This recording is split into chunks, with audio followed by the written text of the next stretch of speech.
Are we live? I think we are live. So I want to welcome everybody who's joining in, whether you're one of the league members or if you're one of the just any visitors. I welcome you all to the Week 8 Red Dirt Sports Fantasy Football Group. We're at Week 8. it's kind of amazing.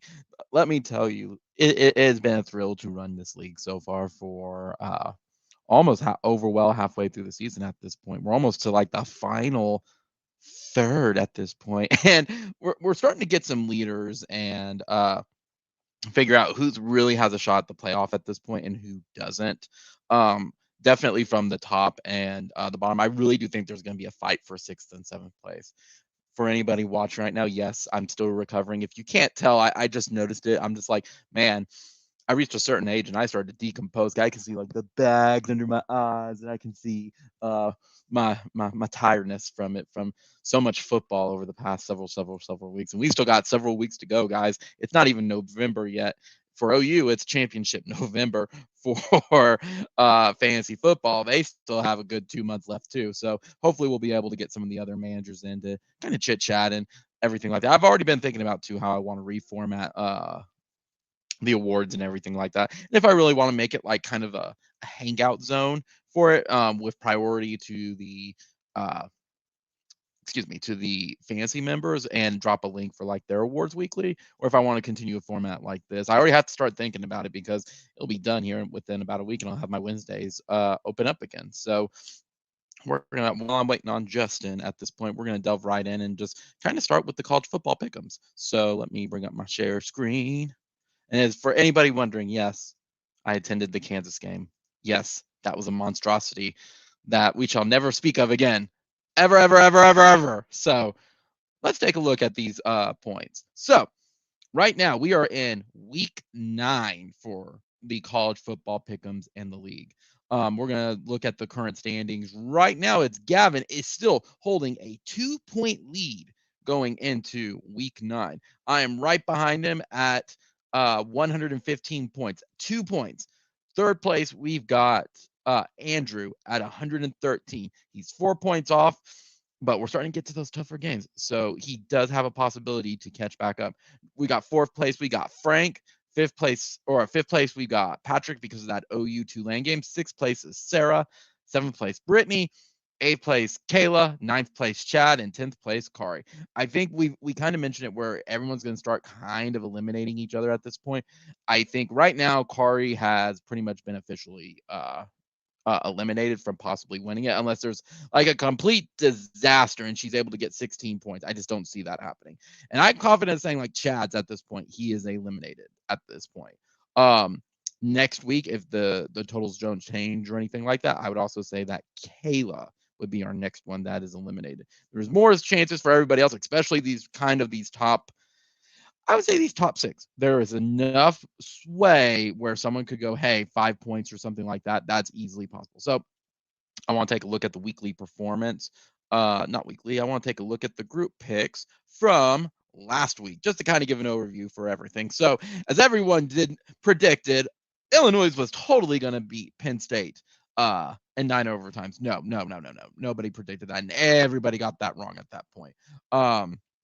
Same thing with Texas Tech was supposed to beat Kansas State, and they totally just choked that game away. They absolutely choked it away on that one, and everybody got that wrong. And then we started getting to the mismatch type of games, it was kind of stuff that was hard to pick. So, for example, half of the league picked Purdue because they are the spoiler makers, and then the other half picked Wisconsin. And I see that my co-host has joined in. Good evening, Justin. How are you this evening? How's it going? Oh, it is a Wednesday. We are in week 8, week 9 of college football and uh NFL football. So I was just going over the pick 'em. So what about you? How are you, buddy? Well, it's nice that I have basically a 4-day weekend because I had tomorrow and Friday off work just to take some time off. Oh, congratulations. Are you just gonna stay home and play Pokemon? Well, that and amongst other things, but yes, for the most part. Hey, I'm never gonna judge on Pokemon. Never gonna judge. So anyway, well, how give me an overview or everything like that. Anything from over the weekend for college football that stuck out to you?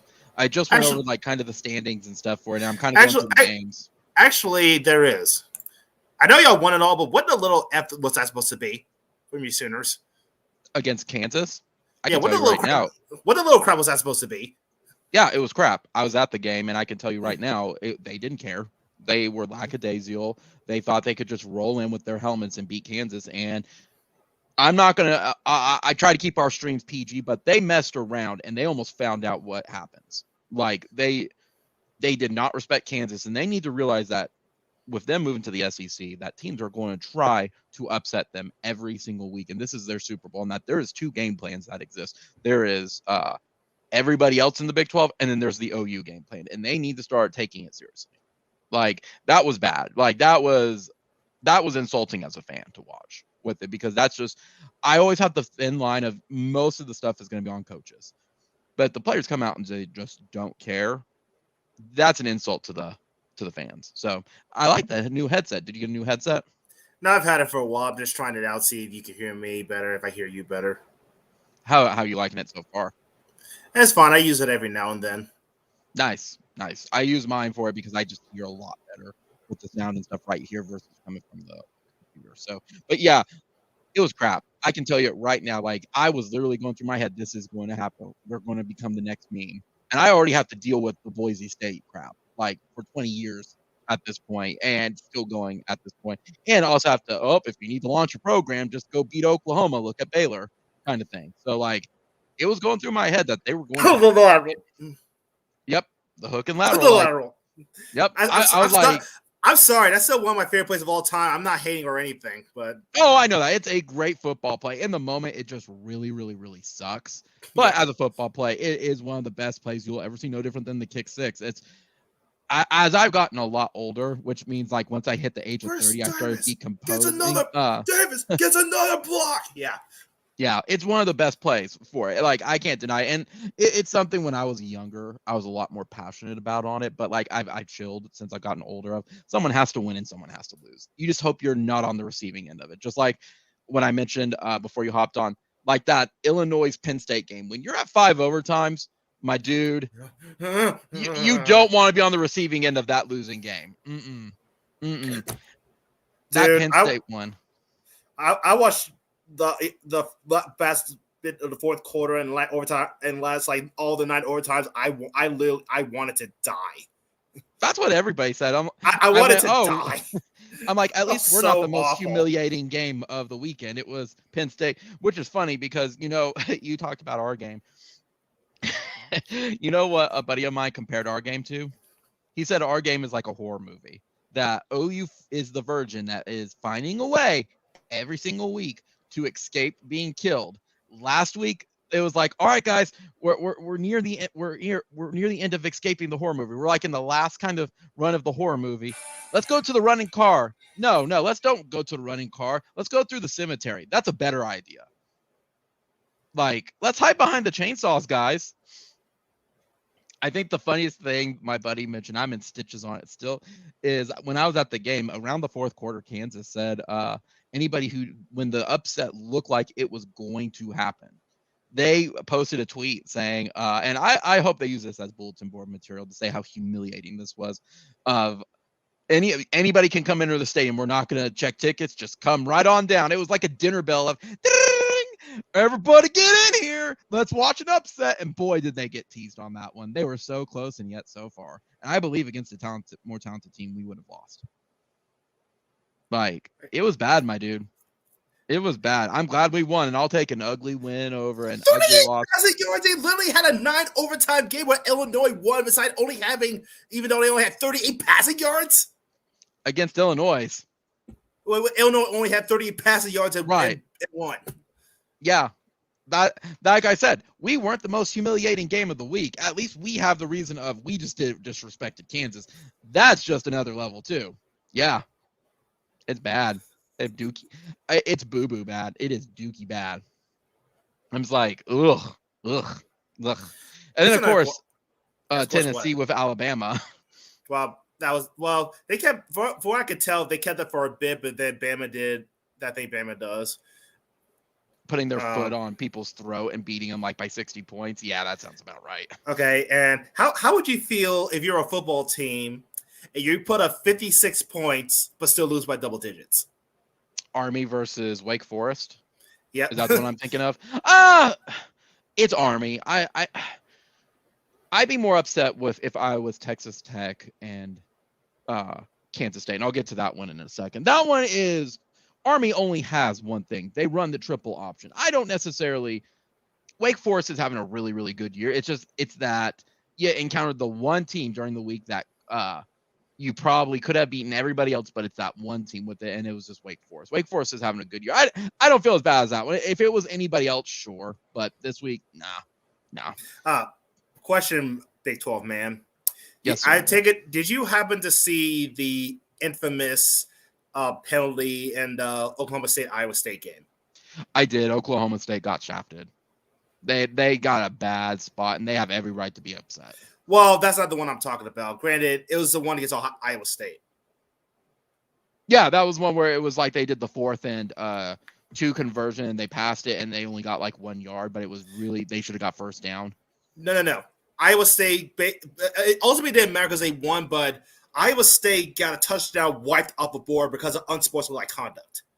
Oh, yeah, I know what you're talking about. Yeah. By the wide receiver. So, that's the thing they're focused on this year. It's just like the NFL with the taunting. I think that's the NCAA too, is like they're not going to give these players any slack. Like, I absolutely hate how each conference like has its own like ref crew and they all have their different standards. I hate that. I've always hated that because a pass interference here could be a no pass interference. Just like here's an example. I'm going to give you a perfect example. Did you watch any of the OU K-State game? Or Kansas. Sorry. I managed to get home. It's like this. It was about halftime when I got done playing with around disc golf with the guys. I saw it was 14-0. I was like, WTF? And I got home when it was starting the fourth quarter. So I saw like the last 10 minutes. I saw the controversial play, Caleb Williams play, where he freaking ripped. Yeah, obviously, you know. I mean, and that's what I was going to bring up actually. So earlier in the game, I think it was the first or second quarter, there was a point where Bean, Kansas quarterback, ran, and the pile came upon him, and he wasn't making any progress. And it was about 5 to 10 seconds before they finally whistled it, and he got the push and got the first down. Well, a lot of people were saying with that Caleb Williams one, it should have been that because the forward progress didn't stop. I'm like, guys, look, I never played football. Mom wouldn't let me play football, but there's 2 things I've learned. A, you keep playing until the whistle is blown. You don't stop, because if they would have stopped, it would have been a turnover on downs. And B, at least the refs were consistent. If they didn't call it for Kansas earlier, they weren't going to call it for OU on that one. They had their thing of forward progress the play was still playing out at that point. I will say, this is me taking my OU hat off at this point. Caleb Williams had the first down. That was a completely legal play. That was just a smart football play. I don't think I've seen anything smarter in my life on it. The forward progress was not stopped. Yeah, I'm not sure you saw my tweet. I was really questioning. I was like, because I can't, like everybody else, like, was that? And I was like, was that legal? I guess so. I just never seen anything like it. Yeah, it's considered a handoff. It's a weird way to do it, but it is considered a handoff as long as players did not go over the line of scrimmage with their full bodies. Meaning, if your toe is still under the line of scrimmage, it counts. Okay, so yeah, I'm thinking that if I remember right, let's like say this is the guy he's getting pushed like going this way and being stopped. So like my guess is that Caleb Williams, he came back to rip from his hands, but the ball was still behind the line of scrimmage, so he ripped it and went forward. And Caleb Williams was also behind the line of scrimmage. So I can see what I'm starting to see more in how that's legal, because even though his body was in front of it, the ball was still behind the line of scrimmage. And his body had not fully gone over the line of scrimmage. That's the important thing. The ball had not gone over the line of scrimmage, and his body. It has to be all of your body. It's all or nothing on it. If your arm is still behind it, but the rest of you is, you're still in by the rules behind the line of scrimmage. There's no majority of it. No, they don't play it that way. So it was a smart football play. No, you had to use it against Kansas, but it was a smart football play. Well, yeah, kudos that he knows the rule book. Absolutely. So the get back to use that though as a reference with the refs though with it.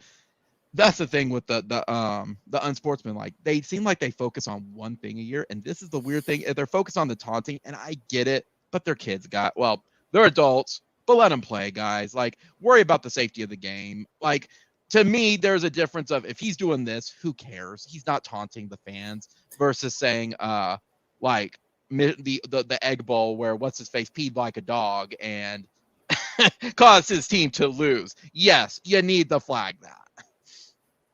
Oh my goodness! So wait, Egg Bowl. What are you talking about? Do you not remember the 2019 Egg Bowl in the SEC? Ole Miss versus Mississippi State. Yeah, it was what's his face? Elijah Moore, I think it was. Who went to the goal line and act like he was pissing like a dog. And Elijah to get it. Elijah I think Moore. It was Elijah. I think it was Elijah Moore. Isn't he like with the Jets or something? Let me see. Yeah. It was like his senior year. Yeah, I think he's with the Jets. Yeah, yeah, he is with the Jets. Yeah, it was the I think they called it this game like the miss piss because like he did that, they nullified they missed and they nullified they missed the field goal to win. That's what happened. Right. Right. Yeah, because the 50-yard penalty made the extra point tougher. Yeah, it was Elijah Moore. Yep. And Mississippi State ended up winning it 21-20.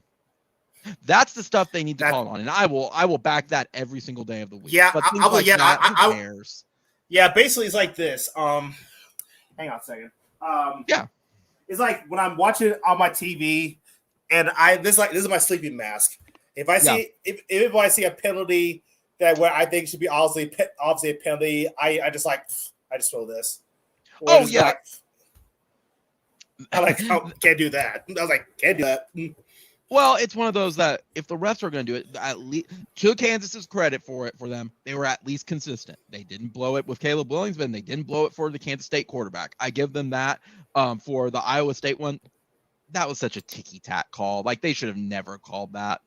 That should have never been a unsportsmanlike conduct. Because they even said, like, when we're throwing the horns down, they're not going to call it unless we're, like, taunting the fans or taunting the players. If we give it to our own guys, they don't care. Which I've already told Texas, y'all better get ready for the SEC for that because they're not going to give two craps if we throw the horns at you guys.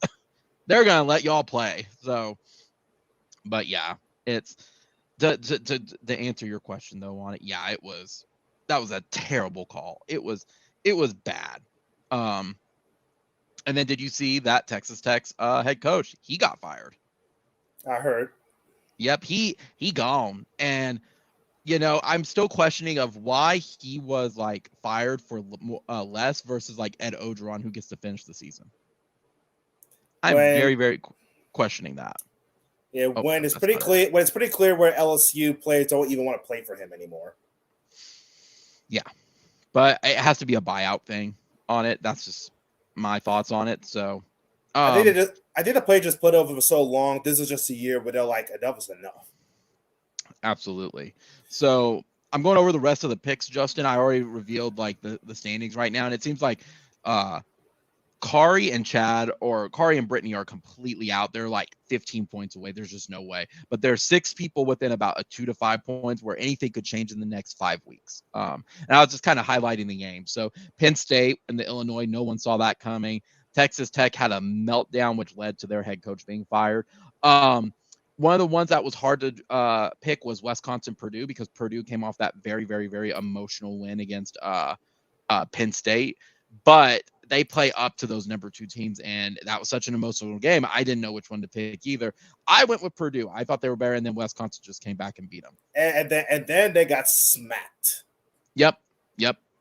They did. And that's the thing where it's like the Pitt versus Clemson. I went with Pitt because Clemson can't score this year at all. Like they do not know where the end zone is. And that did trip up a couple people just because of Clemson's name right now. They have the defense, but their offense can't make it over the 50-yard line. So I went with Pitt on that one, and we had someone. Another one, though, was Oklahoma State and Iowa State. A lot of people picked Oklahoma State. I'm like, no. Even with the controversy aside, Iowa State's just a better team. There's no playmakers on Oklahoma State. At some point, that run is going to end. Yep. Brock Purdy. Brock Lesnar. Oh wait, wrong franchise. But yeah, I went Iowa State. So yes, sir. No, I got none. Go ahead. Oh, I thought you had something with it. So I was the lone person who went against Oregon, though, on the UCLA one, because my mind was thinking, like, Oregon's been, like, decomposing. I have a running joke of once I hit 30, I start decomposing with, like, how tired I am and getting, like, health problems. I thought that with Oregon season, like, that's what happened, but I was wrong. I should have went with Oregon, and I probably would have gotten some more points if I did that. So and then looking at the rest of the games, everybody had those. Everybody picked UTSA, Alabama. This was a hard one with San Diego State and Air Force. I went Air Force because Air Force has a better run game, but man, San Diego State, they won. It was just a hard pick pick. Same thing with North Carolina State and Miami. Miami has not played good football this year. You would think North Carolina State would beat them, and then nope, Miami won. And the last one was TCU versus West Virginia. It's the same thing. We thought West Virginia had a stout enough defense to stop TCU because TCU's defense was garbage. And turns out West Virginia doesn't have an offense, and TCU just still scored on them anyway. So that was kind of just the overview, though, of the college football pick'ems and everything. So we still got, if we're going into I think week 9 is the pick this week. Let me check. I think we're on week 9 is the pick. So 9, 10, 11, 12, 13 champion. I think there's 6 weeks of pick'ems left, unfortunately. So people have more than enough time to get points up, but it's going to be those little swing ones. And is Gavin going to hold on to the lead for that till the end? I don't know. So I'm going to exit out of that one, though. And then we're going to go right into week 7, aka bye week, which everybody just seemed to get affected by, Justin, because nobody around seemed like they had a good week except Andrew. Andrew's just having the luck, man. I got whipped by Andrew. So let me do my share screen again. Boop. So there we go. So that is the final score of everything during bye weekend. Justin, what happened in the NFL this week? Anything exciting that we needed to recap? Anything that immediately came to your mind? I thought it was, for me, it was a kind of a low key week, if I'm being completely honest. It really was, honestly. Really, the only thing that's really worth noting is how even more broken the Chiefs are. Yeah, it's hard to go. Let me see. Kansas City. Jeez, man, I felt so bad. At the Kansas game, there was a guy who, actually, I'm gonna go back to the college football pick'ems in just a sec because I want to preview next week. But I felt bad. It was a security guy. He was one of the nicer people, for it. And when we were walking around, here we go. We were at the very top of Kansas Stadium. So he was walking back and forth. Not only did his Kansas Jayhawks lose, his Dodgers lost, and Kansas City lost. I'm just like, bro is having a terrible weekend. Poor James. Poor that guy. For Kansas City, though, Kansas City's what? Let me see. All I know, Justin, is it's hard to go undefeated when you have 4 losses with Kansas City. I'm just saying. They're looking bad this year, man. They have no defense. They have no defense, Justin. It's really odd. No, not for Kansas. It's not. I don't think it is at all. Patrick Mahomes should be used to it. I mean, the defense is never really that great on Mahomes, but it's usually good enough. Yeah. Kind of. I mean, when he was at Texas Tech, they weren't. So let me bring this up, Justin, again, really fast for the pick'ems share screen, because I want to preview next week and stuff as well. Pick up some good games. All right, there we go. I'm almost done with my picks. There's some games I've been going back and forth on. Pittsburgh, Miami, Michigan versus Michigan State. Who do you got, Justin? And what? Michigan, number 6, Michigan versus number 8, Michigan State at Michigan State's house. And both College Game Day and Big Noon are going to be at the same time. I'm like, all right. So what you're telling me is we're should have a awesome water balloon fight. I think that would be an epic thing if they hosted one. But no, professionalism, or let the students have it. I think that'd be fun. But what's your thoughts on it? You got Jim Harbaugh, overrated Jim, versus Michigan State, lower ranked Michigan State. I guess I'll just take the home team because like you said, Harbaugh. Yeah. But this is probably the best team he's had since he's been there. All 10 years? Yeah. You know, I will say that was on brand with Oklahoma State to have given Gundy a 5-year extension only to lose on Saturday. I'm like, that's about right. Actually, Justin, in honor of that, I'm going to change my pick right now to Michigan State because I've been going back and forth on it too. I'm just like, I had Michigan because on paper, Michigan is the better team, but Michigan State is looser and they're just playing better football. And it is Harbaugh. He's got to prove it to me. He's got to prove it. So I'm going with Michigan State. You changed my mind. Wisconsin, Iowa is a good matchup this week. Wisconsin has enough, and Iowa is, I think, a letdown. Baylor versus Texas. That's a good one because Texas is that solid 4-3 team, but Baylor, this is really their first really true big test, and they lost to Oklahoma State. Who knows? Going back down, us versus Texas Tech. That's a good matchup as well with it because of our defense is so riddled with injuries at this point. Like, at this point, I would say OU just needs to go for it on 4th down. Georgia versus Florida. I think Georgia's going to annihilate Florida because Kyle Pitts ain't walking through that door. Yeah, like Mullen is like he's peaked. I think the line was like 25 point. Nope, 14. I'm looking at something else. Mullen might be screwed. Huh? Mullen might be screwed. I think he is. I think his seat is super duper hot. It has to be.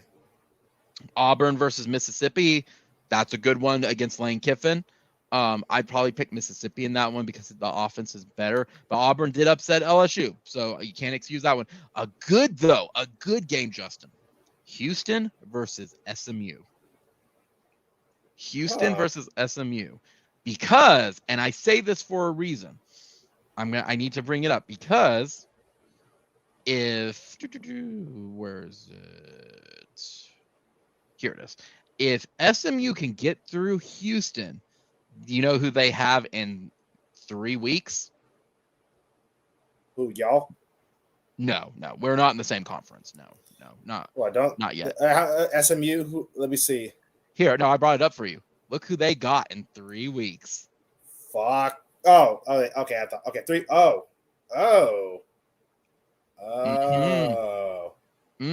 Against Cincinnati. If they can make it through Houston, I think they can make it through Memphis and UCF with relative ease. Well, yeah, College game day.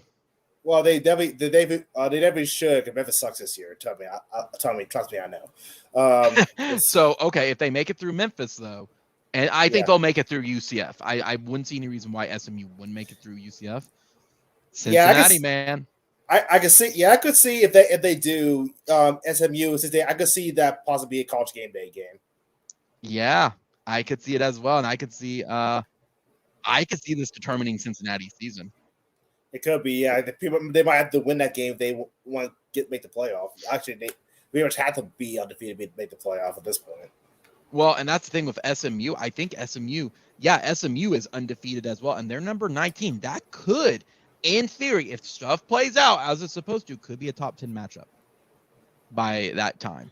Think of that. Number 10 SMU versus number 2 or 3 Cincinnati. As long as Cincinnati doesn't drop a game.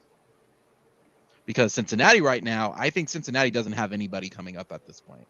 They had a scare against Navy, but everybody gets a mulligan. Yeah, they have Tulane. Tulane's only a one team. They're going to win. Tulsa and South Florida. Yeah. I think we've got a big Power 5 Group of 5 matchup coming up. So I just wanted to highlight that it looks like it's inevitable. And I think November 20th, Justin, that's week we're at like what, week 9, 10, 11, week 12 college football schedule.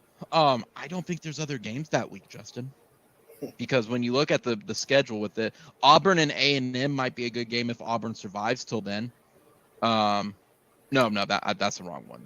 Why is it showing me week 8? I want week. That's weird. Week 12. That's what I'm wanting. There we go. Okay. So if you look at the week of it, depending on what plays out from it, still you've got Michigan. That's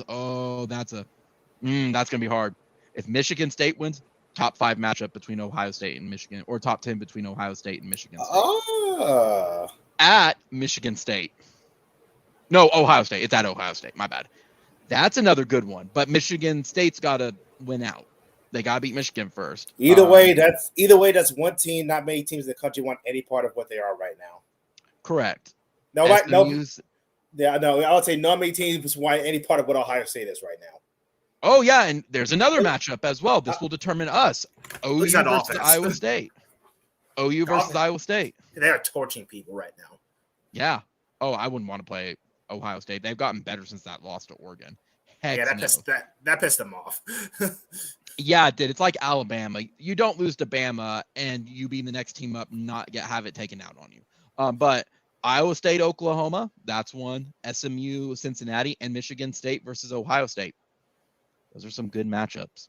That's some good matchups. So just keeping that in mind. But yeah, I wanted to highlight some of those matchups and everything still. So getting back to our fantasy league, though, like you said, there wasn't really a whole lot this week. It was kind of a lackluster week. It was kind of bye week for everybody.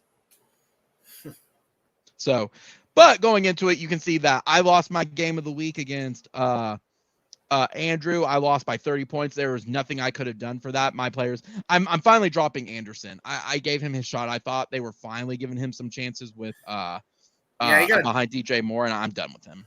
You got to drop him, man, especially with Darnold getting benched. Yep. Dropping him. If he was good, he has nobody really throwing to him. And he's a body out there at this point. By the way, what's the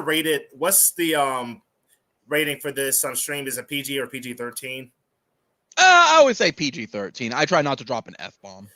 Okay, because I'm about to say, because the Carolina Panthers offense is pure adulterated dog poo. It's shit. I want to say that word. Yeah, I think it's pure adulterated dog shit. It's duty. Yeah, it is. Yeah, it is. I will say it's really bad. Oh, it absolutely is. I will say, Justin, congratulations on beating Joshua Prime this week. You beat him pretty solidly too. He had a couple guys out on bye. I think a lot of people just didn't want to trade their players in. Yeah, you had just your kicker out, weren't you? No, I had a couple guys on bye. Gotcha. Oh yeah, so he did not. But still, though, you had enough of your playmakers and stuff. Like he had Allen out, he was out. Barkley's not doing anything. Yeah, still. Like Knox is out now, but Herb was on a bye, Thielen was on a bye, and Chubb was out. Yeah. So there was it was what it was. It was literally whatever you could pick up this week. Kayla lost to Gavin. Gavin picked up a very important, I think it was pod win this week for it to put him into a tie with everybody. In the pod. Patrick beat Brittany in a very convincing win with it. And then Chad beat up Chad. He finally entered his week 7 bye week dream team and got annihilated by Sarah. Sarah took her prisoners. Jesus, Sarah. Chad has a family. Yeah, he has 4 kids and a wife. And then does he have 4 kids? Yeah, he does. He has twins and 2 adopted kids. Yep. So he has kids and a wife. Yeah, she took her anger out on losing to me on him. And then Frank surprisingly beat up on Tyler, but I think Tyler had a lot of guys out as well. The funny one I thought was with Patrick beating up on Brittany. He had a bye week with the kicker, and he's known for that of just, I'm not going to play this week. So it is what it is. It's just always one of those things. So I think right now the biggest thing, though, is with Sarah beating Tyler.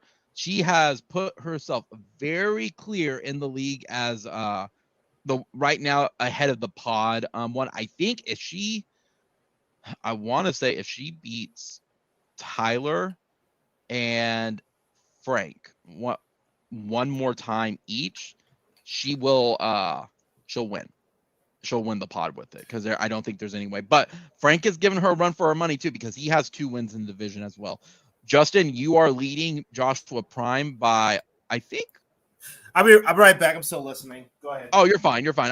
I may have to go back because it says that uh you're ahead. Oh yeah, you're ahead. You're ahead by 10 points in the pod right now. Josh is still right behind you because you both have the same division record. Andrew is just outright winning in the Money E League EC team on it. He has not dropped one yet, and I don't expect him to. This is his best year since his like first season in the league. And then it's a struggle between me, Gavin, and Kayla this week. Because we all have one loss with it, and Gavin beating Kayla put my hopes up, as well as like it ain't over. Excuse me, till it's over at this point. So now let's moving on to the weekly awards. Though at this point, we're gonna scoot that back. The winner, of course, of the very first game last week with the game of the week was Andrew beating me, of course. That was a number 1 versus a number 2 matchup. And Andrew, even with a couple of his guys out, his higher score points, he was still averaging his average of like 132 points. So congratulations to Andrew for winning the game of the week at the for week 7. Additionally, as it has not ended yet, his reign of terror, I'm going to call it the reign of terror with Kyler Wren, the juggernaut, again, for week 7, and I think this is his 4th or 5th one, is Andrew with 132 and 24 points. Congratulations, Andrew. You are just annihilating and taking no prisoners, just like the Empire or the First Order would in Star Wars. The next weekly award is the Coach of the Week. The Coach of the Week, again, is you beat a team that you are not supposed to, or predicted to beat. And ironically, this week, there is no Coach of the Week because everybody did what they were supposed to. I may go back and change that one where it's like if everybody beats it, who just annihilated their team, the other team the most, or got like above their projected points at this point. Similar to you'd almost have to mirror the Belichick with it, but there was none. So congratulations, nobody's a Coach of the Week because you did what you were expected to do. The next award up is the Belichick. Belichick, again, is the award that gives everybody like that has the team that is the most scores the most above their projected points. There we go. And this week, Justin, actually, you're the one who had it. It was you. You scored 28.6 points above your projection total against Joshua Self this week. So again, congratulations, Justin, for being the Belichick and like going above and beyond. You finally moved those bench points to your active lineup. Next up is the underachiever. This is the one, again, that is the team that wins regardless of that underscored their projections, but they still won. And the week 7 underachiever, which it seems like if Andrew is the one running rampant over but everybody, everyone has to watch out for the dark horse, Frank Megatron. He had a rough couple weeks in the beginning, but he still beat the Borg out with 17.26 points under his projected points with it. So congratulations, Frank, to beating the Borg under that. The next awards after that would be the Game Changer. Again, the Game Changer goes to the highest scoring player of the week on a winning team. Should not be surprised that Andrew also had the Game Changer with all the offensive awards that he has gotten. It's not surprising that he got the Cooper Cup with 27.60 points scored. No one broke 30 this week, which is really surprising. I think the highest one was like 27.60, then it was like 27.45. I had one with like 27 points. So again, congratulations to Andrew for doing that. Yeah, next one up is the player with heart. This goes to the team player who scored the most points on a losing team. And not surprising if I was that high with it, because I was the only one, I believe, with 100 points that lost. It was Kamara on the New Orleans running back with 23.90 points. So I guess congrats to me, question mark, for it. But Kamara got the award for this week. The next one, no one should be surprised by looking at the screen with it. The Crash and Burn. Crash and Burn award goes to Chad. This was his meme team, dream team, team, because he started off really well, but now he is 2-5, and he only scored 47.34 points. I think he had 4 guys out that on bye. He was not going to. He went all in on that one. So congratulations to Chad for getting the Crash and Burn. The next one up is Put Me In, Coach. Ironically, this award did not go to Justin this week. It did not go to you, Justin. The Put Me In Coach award goes to Kayla and Burrow with 27.64 bench points. It wasn't going to really change the outcome at this point because she still would have been behind by at least 20 points for Gavin. However, that all being said, she was still had the highest scoring bench point of the week. Next up is, like I said, it's that dark horse team with Frank. The replacements is the highest scoring bench points this week because there are so many players on bye. We didn't really hit over about 36 points, but this week's replacement bench goes to Frank. He had a couple of points that he could have maneuvered with here and there with it, but not too much. So again, congratulations to Frank.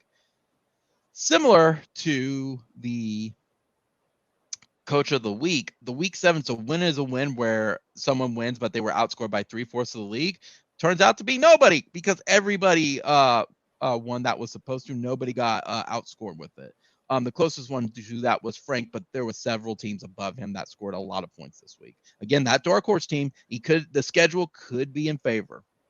The next reward goes to Sarah, as she had the one, as you can see on the right-hand side of the screen. She had the route, and it should not be surprised. If Chad had the lowest score for it, she had the route against him with 65.80 points. I want to say that is the highest it's been this year.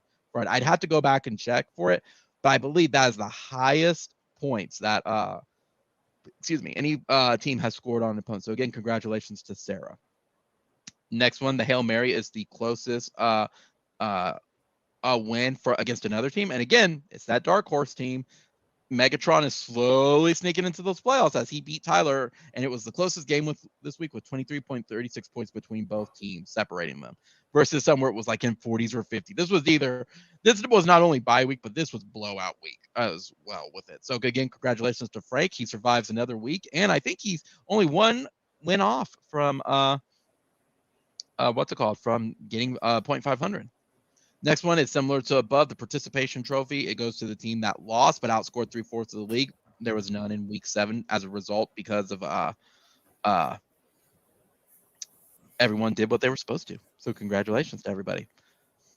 Next up, as I'm speeding through this, the goose egg goes to the player who had scored the lowest amount of points, and that goes to the Baltimore defense. Justin, if you are still there, what happened with Baltimore this week? Did they just get annihilated by their opponent? I think the Bengals just took them by surprise, if anything, because the Bengals, that was the kind of game where the Bengals really put the NFL world on notice, in my opinion. Do you think the Bengals are actually realistically going to make a playoff run, or do you think that was just they were able to compete against who it was? Like, well, it's a lot about a young team. You really don't know, but at the same time, yeah, they had a really good win. How they held really tough against Green Bay. So I don't know. We just have to see if they can continue the run they're on, because a lot of the things, as we all know, that when it comes to a young team, the most important thing is getting experience and consistency. So we gotta see them. We gotta see them be more consistent. Gotcha. Do you think that was there any what's it called, Justin? Was there any surprises with coming out? Do you think that what's it called? Is there any surprises in week 8 coming out of week 8? Yeah, we're in week 7 going into week 8 that there's some surprise teams that could make it into the playoffs even as a wild card, such as Cincinnati? Let me see. I guess I can put this back on. Oh, you're fine. You're fine. Okay.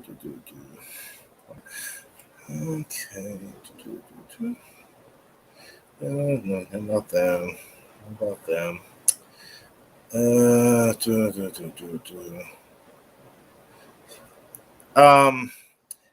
Whoever comes in second at AFC West between the Chargers and the Raiders, they're probably gonna get that wild card. They'll be a team to keep an eye on. Gotcha. Okay. Next award then, now moving on, is Bad Luck Chuck. That is the team that could have beaten a majority of the other teams for it, and that goes to me. I scored 100 points, and I could have beaten, if my schedule was a little bit better, I could have beaten about 6 other teams this week. However, I faced Andrew, and I still wouldn't have done better because I still would have lost to you, Justin. I would have lost to Gavin.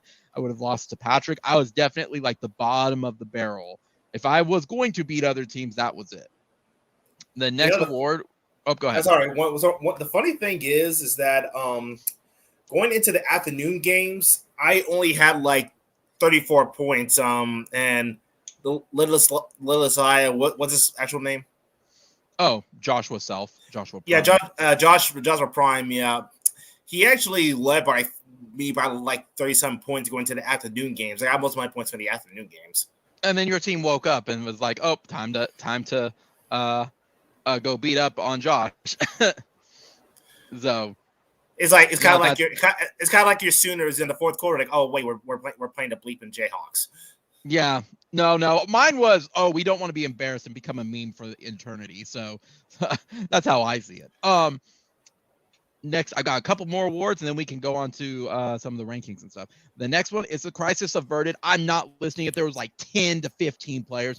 It was literally, you could pick any player from it because they scored 0 points or they were injury or on COVID protocol at this point. So there was so many players to pick from it. So everybody avoided a crisis in some capacity, and that's due to the bye week. So this is what you avoided. I'm sorry. This is what you avoided. Like, welcome. Like, if y'all did lose this game, welcome the Oklahoma Sooners to the SEC. And we see that you come into this conference where last year you guys lost to the Big 12 equivalent of Vanderbilt. See, it's even worse because we would have become the new Texas lost to Kansas in football meme. Hell no. I am not becoming that joke. Nope. Got 2 more awards. This one, again, there was none in week 7 because there was no bench that could have outscored the other team at that point. So there was no depth chart award. And then finally, we got one more award, Justin, and then we covered the week 7 awards. The week 7 Min Max award goes to you and Brittany. Both of y'all put up, like, you had no points left on your bench. You moved all your points to your lineup, and congratulations to both of y'all. You definitely min-maxed everything. There's hope for me yet. There is hope. Hey, you're in the playoff running. Like, you are in a solid playoff running right now because let's stop staring this, and we'll move on to the other one. Let me bring up the league analyzer with it, because at this point, fantasy football, I have to keep on moving back and forth. There it is.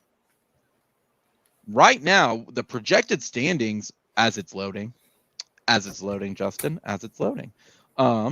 It should show us who all is projected and everything based on potential points, who it is, everything. So Andrew should be kind of the obvious one that he is projected to win out, not only win his pod, but get that first bye week. Second, Sarah, that's not surprising at all. As we mentioned kind of like where the tiers were, Andrew and Sarah are kind of in their own tiers. And the next one, two are looking steady, but have a little bit of flaws. Number 3, I'm projected for that. I'm projected for the 1. I think they're projecting me for getting the pod win. Number 4 is Patrick. We've said before Patrick was definitely one. Number 5, Kayla.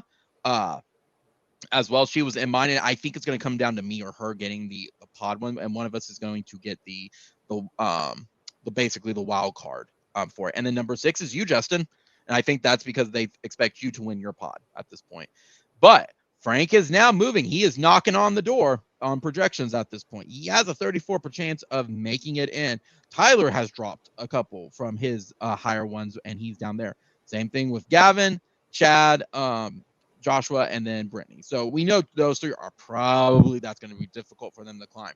It's these 3 teams right here, Megatron, the Borg, and Riddler Voldemort. So moving on to the power rankings, I think for this week's power rankings, I don't have a lot of points that I can score. And if you can take a look at it versus, say, like the week 8 team for it, I play Gavin, and Gavin is number 10 with scoring points with it. It's very wild. Chad and Patrick and everything have that. So that's your power rankings. That's the potential, but we're looking at the rest of the season. That's where we care about. Chad still has the most potential right now to score points for the rest of the season. He's not out yet, despite what it is. It just depends on how that schedule works out. Andrew's number 2. He's starting to lean a little bit less on the points at this point. Number 3 is Patrick. Number 4 is me. Number 5 is what's it called? Kayla. And number 6 is Tyler. Those are your potential point cutoff. That's where you should be worried because you're right now last with your potential points, Justin. Potential points. So, but it's still saying you're getting in. It's still saying you're getting in. And look, oh, that's for me. I always forget that. It doesn't show who else with it. So, that all being said, that's kind of what the lineup looks like right now. And I'm going to try to see power rankings, transaction settings. What I will do is I'll go back to the other one really fast and I can show actual standings at the moment if it will show it. I don't think it will show it, but number 1's Andrew. Number 2 is Sarah, just like in that projection. Number 3 is Patrick. I think he was number 5 from that projection. Number 4 is me. I'm in like number 3 or number 4 in that one. Number 5 is you, Justin. You're one ahead right now, and then number 6 is Kayla. So it all is kind of playing out, but we're already starting to see eliminations. Like because, for example, Chad has only 2 wins. Joshua Prime only has 2 wins, and Brittany only has 2 wins. It's going to be a tough climb for them. I think consolation bracket is starting to get realistic for them unless something drastic happens, at least with a couple of teams, and they're only probably going to make it to number 6. Stuff has really got to fall in place at this point, but there's still time. So any thoughts on the league at that point? Anything in that stands out to you? No, I'm sorry. Nothing really sticks out. Sorry, kind of multitasking. No, you're fine, buddy. I'm going to send the link for anybody who wants to join in for a couple minutes before we wrap up the stream. We'll open it up to anybody who wants to join in for it, but I don't expect anybody to hop in for it, just to chit chat or anything for the next 20-ish minutes for that. But that all said, week 8's going to be interesting. Week 8 going to be interesting. Let's see. I need to actually check it. Justin, let me see. Yahoo Fantasy Football. Let's see who people face this week. Going into week 8, I face Gavin this week on it. I'm predicted to win by only 4 points at the moment, but you never know. Gavin's making a late run surge. He's one of those 3 teams. Andrew faces Brittany. Andrew's going to annihilate Brittany.